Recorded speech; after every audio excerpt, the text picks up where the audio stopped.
জিলা পৰ্যায়লৈ নিৰ্বাচিত কৰিম আৰু সমগ্ৰ অসমৰ প্ৰতিখন জিলাৰ পৰাই সমানুপাতিকভাৱে আমি হিতাধিকাৰী নিৰ্বাচনৰ প্ৰচেষ্টা কৰিম।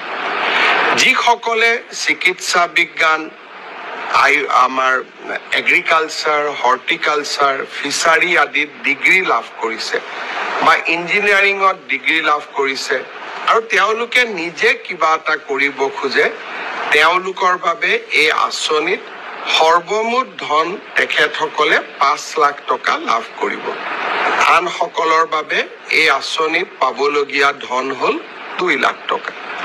শিক্ষাগত অৰ্হতা সাধাৰণ শ্ৰেণীৰ বাবে প্ৰৱেশিকা পৰীক্ষা পাছ, ST, SC, OBCৰ কাৰণে ক্লাছ 10লৈকে পঢ়িলেও হ'ব। শিক্ষাগত অৰ্হতা যাতে স্বাৱলম্বিতাৰ পথত আহিব নোৱাৰে, সেইকাৰণে আমি শিক্ষাগত অৰ্হতাৰ ওপৰত বহুত বেছি গুৰুত্ব দিব বিচৰা নাছিলোঁ। স্বাৱলম্বী মন এটা, নিজৰ ভৰিৰ ওপৰত নিজে থিয় হৈ আৰু 10 জনক আত্মসংস্থাপনৰ বাট দেখুৱাব বিচৰা সেইসকল যুৱক যুৱতীক এই আঁচনিখনৰ বাবে মই আমন্ত্ৰণ কৰিছোঁ।